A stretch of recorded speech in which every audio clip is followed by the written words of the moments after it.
Hello बच्चों, let's read the question first.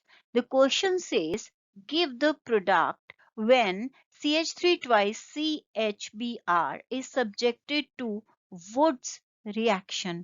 तो सबसे पहले हम अपने क्वेश्चन का की कॉन्सेप्ट अगर देखते हैं तो की कॉन्सेप्ट में हमने बात करनी है यहाँ पे वुड्स रिएक्शन की। तो हमारा जो की कॉन्सेप्ट हो जाएगा वो हो जाएगा वुड्स रिएक्शन। अब यहाँ पे जो हमें वुड्स रिएक्शन के बारे में बोला गया है, हमें यहाँ पे रिएक्टेंट दिया है, अगर उसको हम वुड्स रिएक्शन करते हैं तो क्या होगा। अब जनरली जो वुड्स रिएक्शन है ये हम यूज करते हैं प्रिपेयर करने के लिए अल्केन्स, और यहाँ पे जो अल्केन्स हम प्रिपेयर करते हैं जो इस रिएक्शन से प्रिपेयर होते हैं वो होते हैं सिमेट्रिकल अल्केन्स। तो उसके दोनों तरफ जो ब्रांचिंग है वो सेम होती है। अगर हम यहाँ पे इस रिएक्शन को जर्नल फॉर्म में अगर हम इसका लिखें रिएक्शन फॉर्मेट, तो जर्नल हमारे पास रिएक्शन जो है यहाँ पे होगी जिसमें हमने आर एक्स, अब ये जो आर एक्स है यहाँ पे ये अल्काइल ग्रुप है जो कि कोई भी अल्काइल ग्रुप हो सकता है, मिथाइल इथाइल ब्यूटाइल, और ये जो एक्स है ये हमारा हैलोजन है जो क्लोरीन फ्लोरीन कोई भी हैलोजन। अब यहाँ पे इसको हम कहते हैं अल्काइल हेलाइड, जो इसके लिए हमारा जनरल नेम हो जाएगा वो हो जाएगा अल्काइल हेलाइड।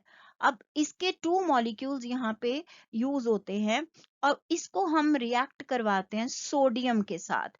ये जो हमारा सोडियम है ये हम यहाँ पे Na उसका सिंबल है, हम मेटेलिक सोडियम यहाँ पे यूज कर रहे हैं।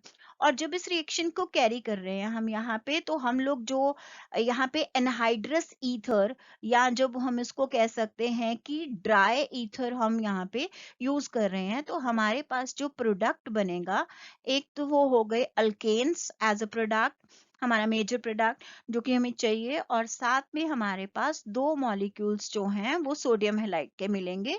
सोडियम के साथ जो है वो हमारा हैलोजन ऐड हो जाएगा।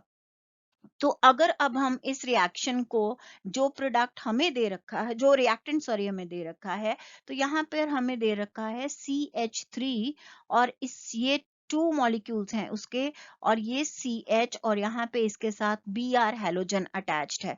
तो अगर हम इसका स्ट्रक्चर देखें तो हमारे पास जो ये स्ट्रक्चर एक तरह से ये C हमारा हो गया, इसके इस तरफ CH3 ग्रुप अटैच्ड है मिथाइल ग्रुप, और इधर भी मिथाइल ग्रुप अटैच है, और इस कार्बन के साथ हाइड्रोजन, और साथ में यहाँ पे Br ऐड है।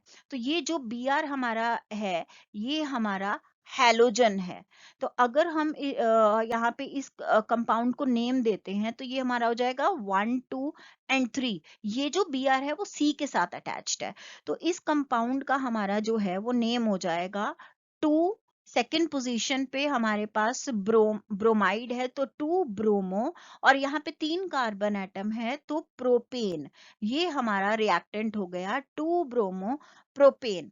तो अब जब हम 2 ब्रोमो प्रोपेन को रिएक्ट करवाएंगे तो यहाँ पे हमारे पास इसका हम स्ट्रक्चर लिखेंगे। यहाँ पे हमारे पास CH3 हो गया, यहाँ पे CH3 हो गया, और यहाँ पे हमारे पास Br अटैच्ड है, ये एक मॉलिक्यूल हो गया। और यहाँ पे हमारे पास दो मॉलिक्यूल्स जो हैं वो सोडियम के होंगे, और साथ में यहाँ पे हमारा दूसरा मॉलिक्यूल होगा ब्रोमोप्रोपेन का। तो यहाँ पे हमारे पास ये फिर से हमारा ऐसा स्ट्रक्चर हमने एक इस तरफ ड्रॉ किया, ये हमारा CH3 ग्रुप हो गया, यहाँ पे दूसरा मिथाइल ग्रुप है। अब यहाँ पे यहाँ से रिएक्शन में ये मॉलिक्यूल यहाँ से कट हुआ, ब्रोमीन का यहाँ से मॉलिक्यूल जो है वो कट हो जाएगा। जब हम इसको करेंगे यहाँ पे हमारे पास ईथर है जो कि ड्राई ईथर है, या हम उसको एनहाइड्रस ईथर भी कह सकते हैं। तो यहाँ पे हमारे पास ये CH और इस CH के बीच में बॉन्ड बन जाएगा, तो ये हो जाएगा हमारा CH, और ये हो गया CH, और एक CH3 ऑलरेडी यहाँ पे रिएक्टेंट में था, एक हमारा यहाँ पे था, एक हमारा यहाँ पे था CH3 ग्रुप, और एक CH3 ग्रुप जो है वो हमारा यहाँ पे है। तो ये जो हमारा कंपाउंड बना है, इसमें अगर हम अपने कंपाउंड को नेमिंग देते हैं यहाँ से 1 2 3 और 4, इसमें हमारे पास 2 और 3 पोजीशन पे हमारे पास मिथाइल ग्रुप है, तो ये हो गया 2,3 डाई मिथाइल। और क्योंकि जो लॉन्ग चेन है वो कार्बन एटम 4 कार्बन्स हैं, तो ब्यूटेन। अब ये साथ में हमारे यहाँ पे बनेगा 2 मॉलिक्यूल्स जो हैं वो बनेंगे सोडियम ब्रोमाइड के। तो हमारा जो ओवरऑल अगर हम प्रोडक्ट की बात करें, तो जो हमारे दोनों प्रोडक्ट हो गए वो हो जाएंगे 2,3 di methyl butane plus sodium bromide. तो ये जो हैं वुड्स रिएक्शन से हमारे फाइनल प्रोडक्ट होंगे।